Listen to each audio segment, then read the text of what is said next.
como nosotros fuimos en nuestra formación.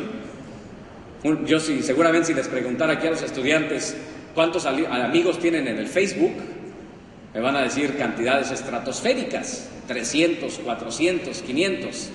Y a veces les pregunto yo a mis hijos, ¿y de veras conoces a estos amigos? Y te dicen, sí, los conozco. Uno asume que los conoce físicamente. Ellos dicen, no, los conozco por el internet, ¿cierto? Entonces, el estudiante típico de hoy, ¿qué hace? Hace muchas cosas al mismo tiempo.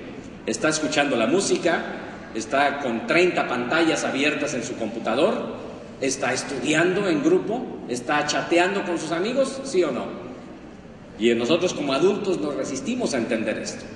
Y esto obviamente también genera ciertos problemas en el uso de la tecnología por los estudiantes.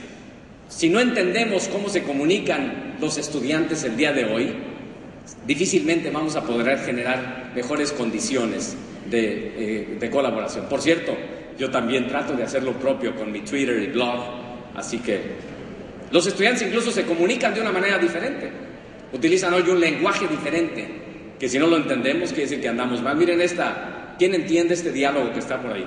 Debo decirles que está en inglés. Bueno, imagínense, la estudiante que está fuera del salón de clases le pregunta a su amiga, ¿dónde estás? Quiero preguntarte acerca de este profesor. Y la chica que está adentro, enfrente del profesor que sonríe de verla, de estar escribiendo texteando, como dicen en mi país, le está diciendo, la manera como este maestro da clases es verdaderamente aburrida, solamente se la pasa hablando.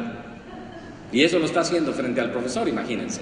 Así que la pregunta es, si nosotros como educadores no nos está pasando lo que nos pasa en la casa.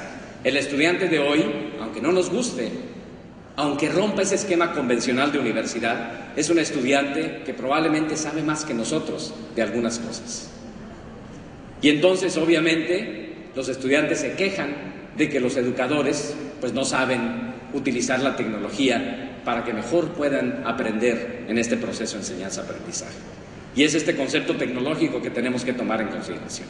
Y eso tampoco quiere decir que sea ideal. Los estudiantes del día de hoy también tienen severas deficiencias en su formación, tanto en la capacidad de contar, comunicarse, etcétera, etcétera. Tampoco tenemos que idealizar al estudiante de la sociedad del conocimiento como un estudiante muy informado, muy educado, con una enorme capacidad de procesar información, porque luego también nos hacen ciertas sorpresas, ¿no? Como aquel estudiante al que le preguntaran quién era Simón Bolívar y contestó que era el príncipe de Bolivia. O que el círculo era una línea pegada por los dos extremos formando un redondel. O aquel estudiante que dice que el cerebro, bueno, las ideas después de hablar se van al cerebro. O esta que me encanta, un estudiante que dijo que la turbina era algo que los árabes se ponen en la cabeza para protegerse del calor del desierto, ¿no? Bueno, aquí tengo otros muchos ejemplos de ese estudiante que hemos idealizado de la sociedad del conocimiento.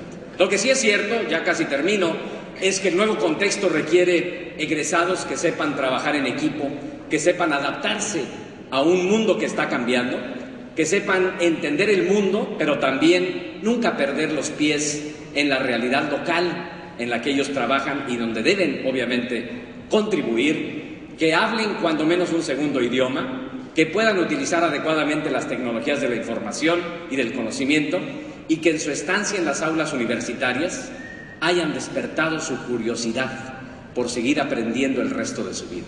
Porque en el mejor de los casos, los egresados de la Universidad de El Salvador, cuando terminen sus estudios, van a tener la mejor información, pero el día que terminen sus estudios y al día siguiente, mucho de eso que aprendieron va a ser obsoleto, ya no va a tener ningún sentido.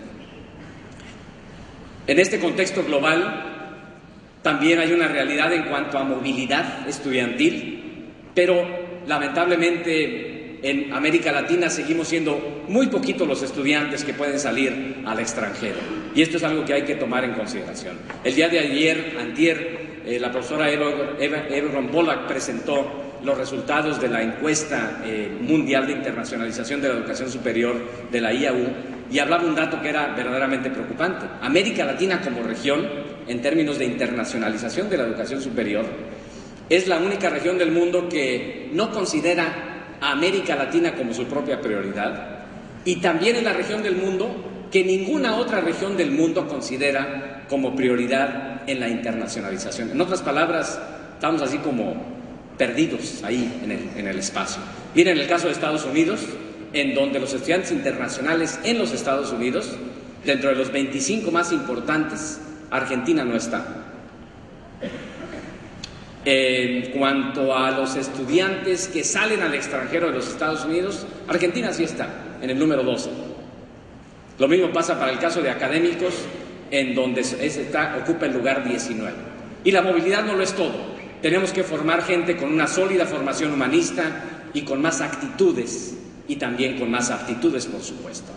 Ya me lo termino, me quedan como 300 y ya acá Pablo me está diciendo que me calle, pero sí debo decirles que ciertamente, como decía Peter Drucker, en el siglo XXI habrá dos tipos de personas: los que piensan globalmente, decía él, y los que por no hacer van a andar buscando empleo. Tenemos que formar a los estudiantes con este principio del ajuste, con esta capacidad de estar moviéndose, migrando, cambiando sus propias habilidades de manera relativamente rápida. Miren ustedes esta gráfica, habla de profesiones del futuro, todas ellas caracterizadas, primero, porque no se ofrecen en las universidades, y segundo, porque rompen las barreras disciplinarias que hacemos en las universidades. Curiosamente, todas estas son profesiones no del futuro, sino del presente. Y todo esto lo queremos hacer, este desafío ante América Latina, lo queremos hacer en un espacio que es un espacio convencional, que es la universidad. Dicen los que nos critican que la universidad italiana del 1350 era esa, y que la universidad del 2010 sigue siendo la misma, que no hemos cambiado mucho. Dicen los que nos critican que en la educación superior estamos en la crisis del Titanic, cuando el capitán del barco dice: la primera prioridad es la tripulación, ustedes hagan las analogías correspondientes. La segunda es que tenemos que hacer que el barco no se hunda. La tercera es: vamos a ver qué hacemos para reparar el barco. Y finalmente, si el tiempo nos los permita, los pasajeros, los estudiantes. Los que nos critican dicen que la educación superior es el único negocio que hace toda una ceremonia para correr a sus clientes, que somos expertos en el arte de la ambigüedad, continuar haciendo lo mismo esperando que las cosas cambien, que somos expertos en echarle la culpa a los demás. Solemos decir que el problema de la educación superior es la educación media superior, y en la educación media superior suelen decir que el problema es la educación básica. Entonces la pregunta es si todo esto necesita que establezcamos nuevos mecanismos de colaboración. Y ahí es donde yo termino. Para que América Latina pueda salir adelante, tenemos que colaborar más en el contexto de América Latina. Y todos podemos contribuir algo, aunque sea muy pequeñito. Tenemos que colaborar no como aparece en esa gráfica, tenemos que aprender a colaborar de otra manera. Y esto, una de las cosas que, por ejemplo, hacemos en nuestro consorcio de universidades de América del Norte, del cual no les hablaré, pero del cual estamos tratando de vincularnos cada vez más con el resto de América Latina. Y todo esto implica que busquemos nuevos paradigmas.